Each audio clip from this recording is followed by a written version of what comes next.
চীনের কোটি কোটি ডলারের propaganda machinery এবং তাদের বহুচর্চিত গ্রেট ফায়ারওয়াল মাত্র 3 সপ্তাহের মধ্যে তাসের ঘরের মতো ভেঙে পড়েছে। কোনো দেশের সেনাবাহিনী, ফাইটার জেট বা গুপ্তচর সংস্থা এই কাজ করেনি। এই অসাধ্য সাধন করেছে একদল সাধারণ ভারতীয় নাগরিক, যাদের প্রধান অস্ত্র ছিল স্মার্টফোন এবং সামান্য ডেটা প্যাক। হ্যাঁ, জিওপলিটিক্সের ইতিহাসে এই প্রথমবার সাধারণ ভারতীয়দের কাছে তথ্যযুদ্ধে বা ইনফরমেশন ওয়ারফেয়ারে চরমভাবে পরাজিত হয়ে আজ খোদ চীনের নাগরিকরা ইন্টারনেটে ভারতের কাছে যুদ্ধবিরতি বা সিজ ফায়ার চাইছে। নমস্কার, আমি সুশোভন, আর আপনারা দেখছেন অদ্ভুত অথচ বাস্তব। আজকের এই স্পেশাল এপিসোডে আমরা চীনের সেই অন্ধকার দিকটি উন্মোচন করব, যা গত 50 বছর ধরে গোটা বিশ্বের কাছ থেকে লুকিয়ে রাখা হয়েছিল। আমরা বিশ্লেষণ করব কিভাবে ভারতের সাধারণ মানুষ কোনো রকম সরকারি সাহায্য ছাড়াই চীনের ইনফরমেশন ওয়ারফেয়ারের বিরুদ্ধে এক অভূতপূর্ব কাউন্টার অফেন্সিভ শুরু করেছে। ভিডিওটি শেষ পর্যন্ত দেখবেন, কারণ আজকের এই জিওপলিটিক্যাল অ্যানালিসিস আপনার দেশপ্রেম এবং আন্তর্জাতিক রাজনীতি দেখার ধারণাকে এক নতুন মাত্রায় পৌঁছে দেবে। জিওপলিটিক্সে যুদ্ধ এখন আর শুধুমাত্র সীমান্তে হয় না, যুদ্ধ হয় সাধারণ মানুষের মগজে, যাকে বলা হয় কগনিটিভ ওয়ারফেয়ার। বিগত কয়েক দশক ধরে চীন অত্যন্ত সুপরিকল্পিতভাবে ভারতের বিরুদ্ধে একটি গ্লোবাল ন্যারেটিভ তৈরি করার চেষ্টা চালিয়ে যাচ্ছে। তাদের মূল লক্ষ্য ছিল বিশ্বের দরবারে ভারতের সফট পাওয়ারকে সম্পূর্ণভাবে ধ্বংস করা। চীনের কমিউনিস্ট পার্টি এবং তাদের মদতপুষ্ট বট ফান্ডস বছরের পর বছর ধরে সোশ্যাল মিডিয়ায় এমন একটি ইকোসিস্টেম তৈরি করেছিল, যেখানে ভারতকে একটি অত্যন্ত দরিদ্র, নোংরা এবং বৈষম্যমূলক দেশ হিসেবে তুলে ধরা হতো।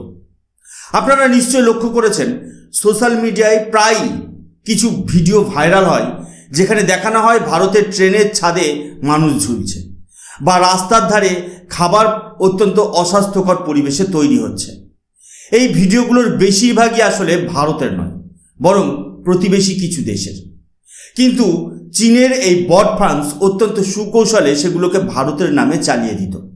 শুধু তাই নয়, এআই জেনারেটেড ভিডিও ব্যবহার করে তারা ভারতের সামরিক বাহিনীর সক্ষমতা নিয়ে প্রশ্ন তোলার চেষ্টা করত। তাদের উদ্দেশ্য ছিল দুটো: প্রথমত, বিশ্বের কাছে ভারতের পর্যটন এবং অর্থনীতিকে হেয় করা, এবং দ্বিতীয়ত, নিজেদের দেশের নাগরিকদের বোঝানো যে চীনের বাইরে পৃথিবী কতটা জঘন্য, যাতে তারা কমিউনিস্ট পার্টির দাসত্ব বিনা বাক্যে মেনে নেয়। এই পুরো অপারেশনটি চালানোর জন্য চীন বিলিয়ন বিলিয়ন ডলার খরচ করেছে। ম্যান্ডারিন ভাষায় কন্টেন্ট তৈরি করে সেগুলোকে এক্স, ইউটিউব এবং অন্যান্য গ্লোবাল প্ল্যাটফর্মে ইংরেজি, বাংলা, তামিল সহ নানা আঞ্চলিক ভাষায় ট্রান্সলেট করে ছড়িয়ে দেওয়া হতো। তাদের এই প্রোপাগান্ডা মেশিনারি এতটাই শক্তিশালী ছিল যে ভারতের মূলধারার সংবাদ মাধ্যমের একাংশ, যাদের আমরা অনেক সময় লিবারেল ইকোসিস্টেম বলে থাকি, তারাও অজান্তেই বা উদ্দেশ্য প্রণোদিতভাবে চীনের এই ন্যারেটিভকে মান্যতা দিতে শুরু করেছিল। কিন্তু চীন বুঝতে পারেনি যে ভারতের সাধারণ মানুষ যখন জেগে ওঠে, তখন কোনো ফায়ারওয়ালই তাদের আটকে রাখতে পারে না। চীনের এই ভারত বিরোধী প্রচারণার জাল যে শুধুমাত্র ভারতেই সীমাবদ্ধ ছিল তা নয়, তারা আন্তর্জাতিক স্তরেও ভারতীয় বংশোদ্ভূতদের নিশানা করতে শুরু করেছিল। এই বিষয়টি প্রথমবার স্পষ্টভাবে বিশ্বের সামনে আসে সিঙ্গাপুরের একটি পদক্ষেপের মাধ্যমে। আপনারা এখন স্ক্রিনে যে নিউজ আর্টিকেলটি দেখতে পাচ্ছেন, এটি অত্যন্ত স্বনামধন্য একটি আন্তর্জাতিক সংবাদ মাধ্যম দ্য স্ট্রেট টাইমসের রিপোর্ট। এর হেডলাইনে পরিষ্কার লেখা রয়েছে, Singapore blocks online posts targeting Indian community, content likely from China based platform. আবার দ্য হিন্দু পত্রিকাতেও এই বিষয়ে একটি আর্টিকেল পাবলিশ হয়েছে, যেখানে হেডলাইনে বলা হয়েছে, Singapore blocks social media posts attacking Indian community. এই দুটো আর্টিকেলের তথ্য অনুযায়ী সিঙ্গাপুরের স্বরাষ্ট্রমন্ত্রক সম্প্রতি 14টি সোশ্যাল মিডিয়া অ্যাকাউন্ট এবং পোস্ট ব্লক করেছে। কারণ কি? কারণ এই পোস্টগুলো সিঙ্গাপুরে বসবাসকারী ভারতীয় সম্প্রদায়ের বিরুদ্ধে চরম বর্ণবাদী মন্তব্য এবং বিদ্বেষ ছড়াচ্ছিল। তদন্তে সিঙ্গাপুর সরকার পরিষ্কার প্রমাণ পেয়েছে যে এই সম্পূর্ণ ক্যাম্পেইনটি চালানো হচ্ছিল চীনের মাটি থেকে। এটি কোনো বিচ্ছিন্ন ঘটনা ছিল না, এটি ছিল চীনের কোঅর্ডিনেটেড অ্যাটাকের একটি অংশ। সিঙ্গাপুরের মতো একটি দেশ যেখানে জাতিগত সম্প্রতি অত্যন্ত গুরুত্বপূর্ণ, সেখানে এই ধরনের পোস্টের মাধ্যমে চীনের উদ্দেশ্য ছিল ভারতীয়দের বিরুদ্ধে এক ধরনের সোশ্যাল আনরেস্ট বা সামাজিক অস্থিরতা তৈরি করা। এই ঘটনাটি প্রমাণ করে দেয় যে চীন শুধুমাত্র ভারতের ভৌগোলিক সীমানাতে আক্রমণ শানাচ্ছে না, তারা গ্লোবাল ডেমোগ্রাফি এবং সোশ্যাল মিডিয়াকে ব্যবহার করে পৃথিবীর যে কোনো প্রান্তে থাকা ভারতীয়দের টার্গেট করছে। কিন্তু সিঙ্গাপুরের এই পদক্ষেপ চীনের এই জঘন্য রূপটিকে গোটা বিশ্বের সামনে নগ্ন করে দেয়। সিঙ্গাপুরের ঘটনার পর এবং ক্রমাগত ভারত বিরোধী প্রোপাগান্ডা চলতে থাকায় ভারতের সাধারণ ইন্টারনেট ব্যবহারকারীরা বুঝতে পারেন যে এবার পাল্টা আঘাত করার সময় এসেছে। সরকারের নির্দেশের অপেক্ষায় না থেকে সম্পূর্ণ ডিসেন্ট্রালাইজ উপায়ে ভারতের বিভিন্ন প্রান্ত থেকে সাধারণ মানুষ এই ইনফরমেশন ওয়ারফেয়ারে অংশগ্রহণ করে। রাজস্থান থেকে তামিলনাড়ু কিংবা বাংলা থেকে দিল্লি, সাধারণ ভারতীয় তরুণরা মাত্র 150 টাকা বা 200 টাকার ডেটা প্যাক সম্বলিত স্মার্টফোন হাতে তুলে নেন। তারা চীনের উইবো, ডোউইন বা লিটল রেড বুক এর মতো সোশ্যাল মিডিয়া প্ল্যাটফর্মগুলোকে প্রবেশ করতে শুরু করে। চীনের যে ডিজিটাল প্রাচীরকে অভেদ্য মনে করা হতো, ভারতীয় কিবোর্ড ওয়ারিয়াররা সেখানে ফাটল ধরালো। তারা কোনো ফেক নিউজ বা এআই ভিডিওর আশ্রয় নেয়নি, তারা শুধুমাত্র চীনেরই লুক্কায়িত বাস্তব চিত্রগুলোকে তুলে ধরে চীনের সোশ্যাল মিডিয়ায় ভাইরাল করতে শুরু করেন। যে চীন সবসময় সাংহাই বা বেজিংয়ের চকচকে আকাশচুম্বী ইমারত এবং হাই স্পিড ট্রেনের ছবি দেখিয়ে নিজেদের মিরাকেল ইকোনমি বলে দাবি করত, ভারতীয়রা তাদের সেই মেকি ইমেজের পেছনের আসল অন্ধকার দিকটা বের করে আনলেন।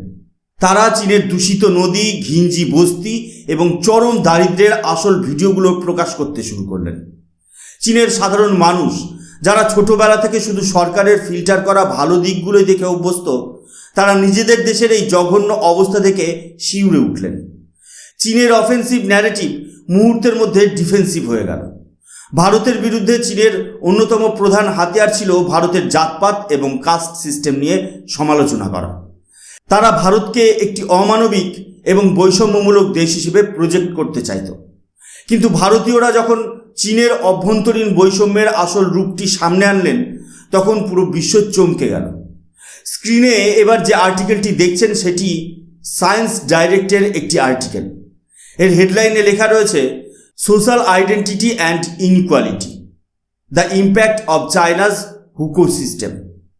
আপনারা অনেকেই হয়তো জানেন না যে চীনে আজ থেকে প্রায় 2000 বছর আগে থেকেই একটি ভয়ঙ্কর সোশ্যাল হায়ারকি বা সামাজিক শ্রেণীবিন্যাস রয়েছে। কনফুসীয় আদর্শে চীনের সমাজকে মূলত 4টি ভাগে ভাগ করা হতো, সি, নং, হং এবং সবার শেষে স্যাং। কিন্তু আজকের আধুনিক চীনে এই প্রথাটি আরও একটি নিষ্ঠুর রূপ নিয়েছে, যার নাম হলো হুকো সিস্টেম। ভারতীয় নেটিজেনরা এই হুকো সিস্টেমকে চাইনিজ কাস্ট সিস্টেম বা চীনের জাতপাত ব্যবস্থা বলে সোশ্যাল মিডিয়ায় ট্রেন্ড করতে শুরু করে। এই হুকো সিস্টেম আসলে কি? এটি হলো চীনের এক ধরনের বংশানুক্রমিক গৃহস্থালী নিবন্ধন ব্যবস্থা বা হাউস হোল্ড রেজিস্ট্রেশন। চীনে আপনার অবস্থান নির্ধারণ করে দেয় আপনি জীবনে কি কি সুযোগ সুবিধা পাবেন। একে মূলত 2টি ভাগে ভাগ করা হয়, রুরাল এবং আরবান। ধরুন একজন মানুষ চীনের কোনো প্রত্যন্ত গ্রামে জন্মগ্রহণ করেছেন, কিন্তু কাজের খোঁজে তিনি সাংহাইয়ের মতো মেগা সিটিতে এলেন। তিনি হয়তো এই চকচকে ইমারতগুলো তৈরি করছেন নিজের ঘাম আর রক্ত দিয়ে, কিন্তু সাংহাই শহরে তার কোনো অধিকার নেই।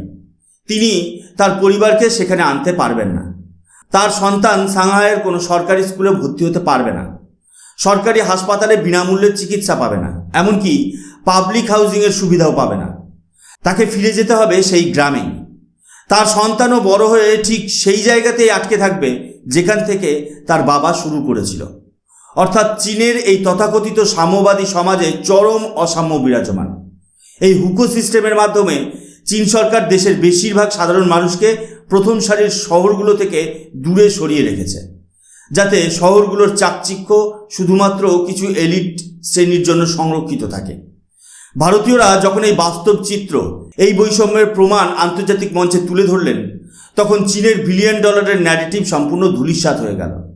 খোদ চীনের নাগরিকরা তাদের সরকারের কাছে প্রশ্ন করতে শুরু করলেন। ভারতীয়দের এই অভাবনীয় প্রত্যাঘাতে চীন সরকার এবং তাদের প্রোপাগান্ডা সেল চরম আতঙ্কে ভুগতে শুরু করে। তারা বুঝতে পেরেছে যে গেম তারা ভারতের সাথে খেলছিল, সেই গেমে ভারতীয়রা তাদেরকেই মাত দিয়ে দিয়েছে। স্ক্রিনে লক্ষ্য করুন এই তৃতীয় আর্টিকেলটি। এর হেডলাইনে স্পষ্টভাবে বলা হয়েছে cognitive warfare by China and India's response. চীনের গ্লোবাল টাইমসের মতো সরকার নিয়ন্ত্রিত পত্রিকাগুলো এই ড্যামেজ কন্ট্রোল করতে ব্যস্ত। তারা আর্টিকেলে ছাপিয়ে প্রমাণ করার চেষ্টা করছে যে চীনে কোনো কাস্ট সিস্টেম নেই। সোশ্যাল মিডিয়ায় চীনডিয়ান নামে ফেক অ্যাকাউন্ট খুলে চীনা নাগরিক সেজে শান্তি স্থাপনের আবেদন করা হচ্ছে, কিন্তু ভেতরে ভেতরে চীন এক ভয়ঙ্কর ষড়যন্ত্রের জাল বুনছে। যেহেতু চীনের কাছে অগাধ অর্থ এবং প্রযুক্তি রয়েছে, তারা এখন ভাড়ায় চালিত ইনফ্লুয়েন্সারদের মাঠে নামিয়েছে। ভারতের অভ্যন্তরীণ কিছু দুর্বলতাকে হাতিয়ার করে তারা এখন ভারতের ভেতরে এই বিভেদ তৈরির চেষ্টা করছে। তারা নর্থ সাউথ বা উত্তর দক্ষিণ বিভাজন, উত্তর পূর্ব ভারতের মানুষদের প্রতি বৈষম্য এবং ধর্মীয় সংখ্যালঘুদের উস্কে দেওয়ার জন্য নতুন করে সোশ্যাল মিডিয়ায় ক্যাম্পেইন শুরু করেছে। তাদের উদ্দেশ্য হলো ভারতের ভেতরে দাঙ্গা বা অস্থিরতা তৈরি করা, যাতে ভারতের আন্তর্জাতিক ভাবমূর্তি নষ্ট হয় এবং ভারতের উন্নয়ন থমকে যায়। চীন খুব ভালো করেই জানে যে ভারতের কোনো গ্রেট ফায়ারওয়াল নেই। এখানকার ইন্টারনেট ব্যবস্থা সম্পূর্ণ উন্মুক্ত। তাই তারা অত্যন্ত সহজেই ভারতের লিবারেল ইকোসিস্টেমের কিছু বিক্রি হয়ে যাওয়া সাংবাদিকদের কাজে লাগিয়ে এই ইনফরমেশন ওয়ারফেয়ারকে আরও গভীরে নিয়ে যাওয়ার চেষ্টা করছে। এই মুহূর্তে দাঁড়িয়ে একটি বিষয় অত্যন্ত স্পষ্ট। ভারতের সাধারণ মানুষ, আমাদের কিবোর্ড ওয়ারিয়াররা চীনের বিরুদ্ধে প্রথম যুদ্ধটি জিতে নিয়েছে। তারা প্রমাণ করে দিয়েছে যে দেশপ্রেম এবং সত্যের কাছে কোটি কোটি ডলারের প্রোপাগান্ডা মেশিনারি কিছুই নয়। কিন্তু শুধুমাত্র সাধারণ মানুষের পক্ষে এই বিশাল সাইবার এবং কগনিটিভ যুদ্ধের মোকাবেলা করা দীর্ঘমেয়াদে সম্ভব নয়। এবার সময় এসেছে ভারত সরকারের একটি সুনির্দিষ্ট পদক্ষেপ নেওয়ার। ঠিক যেভাবে আমাদের সেনাবাহিনী সীমান্তে শত্রুকে প্রতিহত করে, ঠিক সেভাবেই সাইবার স্পেসে আমাদের একটি শক্তিশালী ডিজিটাল ডিফেন্স মেকানিজম বা নিজস্ব ফায়ারওয়াল প্রয়োজন। চীনের যে ন্যারেটিভগুলো ভারতের ভেতরে এসে বিষাক্ত পরিবেশ তৈরি করছে, সেগুলোকে অঙ্কুরেই বিনাশ করার জন্য সরকারের প্রযুক্তিগত এবং আইনি ব্যবস্থা গ্রহণ করা অত্যন্ত জরুরি। চীন যদি গত 50 বছর ধরে আমাদের বিরুদ্ধে এই ষড়যন্ত্র করতে পারে, তবে ভারত সরকার কেন 5 মাসের মধ্যে একটি শক্তিশালী কাউন্টার ইকোসিস্টেম তৈরি করতে পারবে না? জিওপলিটিক্সের এই নির্মম দুনিয়ায় আত্মরক্ষাই শেষ কথা নয়, প্রয়োজন অনুযায়ী প্রত্যাঘাত করতে পারাই হলো আসল শক্তি। ভারতের অগণিত ইন্টারনেট ব্যবহারকারী সেই শক্তি প্রদর্শন করেছেন। এবার রাষ্ট্রকে তার দায়িত্ব পালন করতে হবে। আজকের এপিসোডটি আপনাদের কেমন লাগলো তা অবশ্যই কমেন্ট করে জানাবেন। যদি বিশ্লেষণ আপনাদের চিন্তাধারাকে সমৃদ্ধ করে থাকে, তবে ভিডিওটি শেয়ার করে ভারতের এই জয়কে সবার সামনে তুলে ধরুন। চ্যানেলটি সাবস্ক্রাইব করতে ভুলবেন না, কারণ এভাবেই আন্তর্জাতিক রাজনীতির কঠিন সত্যগুলো আমি আপনাদের সামনে নিয়ে আসব। আমি সুশোভন, আজকের মতো এখানেই শেষ করছি। দেখা হবে পরবর্তী কোনো নতুন একটি জিওপলিটিক্যাল এপিসোডে। ততক্ষণ পর্যন্ত ভালো থাকবেন, সুস্থ থাকবেন। জয় হিন্দ, বন্দে মাতরম, ভারত মাতা কি জয়।